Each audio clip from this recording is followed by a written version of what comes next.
Ever wondered what could wipe out 60% of an entire continent's population in just 7 years?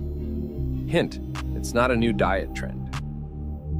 No, we're not talking about some modern-day apocalypse scenario from a blockbuster movie. We're talking about the mother of all pandemics, the one that makes every other epidemic look like a common cold. Yes, folks, we're talking about the Black Death. Now, don't let the name fool you. It wasn't a heavy metal band from the 1980s. It was a plague, a disease so devastating it's said to have wiped out between 75 and 200 million people in Europe in the mid-14th century. Picture this. You're living in the 14th century, minding your own business, tending your sheep or whatever, and suddenly people around you start dropping like flies. And we're not talking about a minor sniffle or a touch of the flu. We're talking buboes, folks. Painful, inflamed lymph nodes that turned black.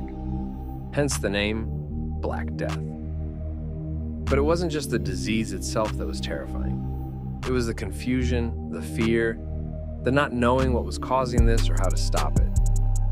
Imagine one day, your neighbor is fine, and the next, he's covered in black bumps and, well, let's just say it was not a pretty sight. People were clueless, to say the least. They had no idea what was causing this plague or how it spread. They didn't know about bacteria or viruses. They didn't even have a concept of germs. Some people thought it was a punishment from God. Others thought it was caused by bad air. And some even blamed it on, believe it or not, earthquakes. So, buckle up as we journey back to the 14th century, where hand sanitizer was as rare as a good Wi-Fi signal. Now, you might be thinking, was it aliens? No, it wasn't. But the real cause is just as fascinating. So, let's dive into the dark, creepy, and somewhat squeaky realm of the Black Death's origins. The Black Death, which wiped out around 1/3 of Europe's population in the 14th century, is widely believed to have been caused by a bacterium known as Yersinia pestis. Sounds like a villain from a Star Wars movie, doesn't it? The force is strong with this one. Now, this bacterium didn't just teleport into people's bodies. It hitched a ride, like a microscopic infectious hitchhiker. Its Uber driver, fleas, yep, those tiny, annoying jumping insects. But even these fleas were just pawns in the grand scheme. The real culprits were the rats. These rodents, known for their love of filth and lack of hygiene, were the perfect breeding ground for these fleas. It was a classic case of my home is your home, but with devastating consequences. But let's rewind a bit and address some of the myths that have been floating around for centuries. Some folks back then thought that the plague was a divine punishment. That's right, they believed God was so upset with them that he sent down a plague. I mean, there's being mad and then there's plague mad. Another theory was that the plague was caused by bad air, or miasma. People thought that by simply breathing in the foul stench of garbage and waste, they could contract the disease. If that were true, every garbage collector in the world would be in serious trouble. So, there you have it. The Black Death wasn't caused by aliens, divine wrath, or even bad air. It was a deadly cocktail of fleas, rats, and a bacterium with a name that could fit right into a sci-fi movie. So, in the end, it wasn't divine wrath or bad air that caused the plague, but fleas, rats, and a bacterium that sounds like a rejected Star Wars character. Imagine living in a world where Netflix and chill was replaced with run and pray. Welcome to life during the Black Plague. Now, we've all had bad days, weeks, even years, but try to picture life in the 14th century during the Black Plague. It was a time when the phrase, avoid like the plague, actually meant something. People were more scared of a cough than of a sword fight. It was a time of widespread fear. You'd wake up in the morning, and instead of checking your emails, you'd check for black spots. And instead of getting ghosted by your date, you were more likely to get haunted by them. The social and economic upheaval was straight out of a dystopian movie.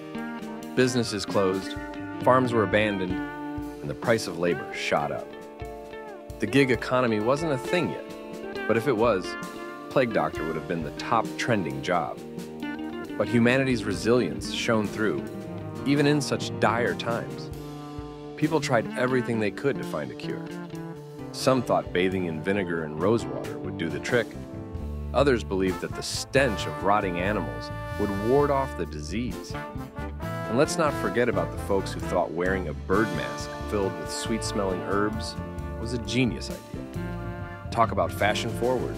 Now, if you're thinking, how could I survive if a plague like this happened today? Don't worry, we've got some tips for you. Imagine for a moment that we were transported back to the 14th century, but with the knowledge we have today. We'd be like time-traveling superheroes, armed with the power of modern medicine and public health measures, ready to take on the villainous Black Plague. First, we'd be all about that hand hygiene. Back then, the concept of germs was as foreign as the idea of Wi-Fi would be to a medieval peasant. But today we know that washing our hands with soap and water can be a lifesaver. So, forget the sword and shield. Your best defense against the plague would be a bar of soap and a clean towel. Second, we'd be masters of social distancing. Yes, even in a time without Netflix and home deliveries, we'd keep our distance.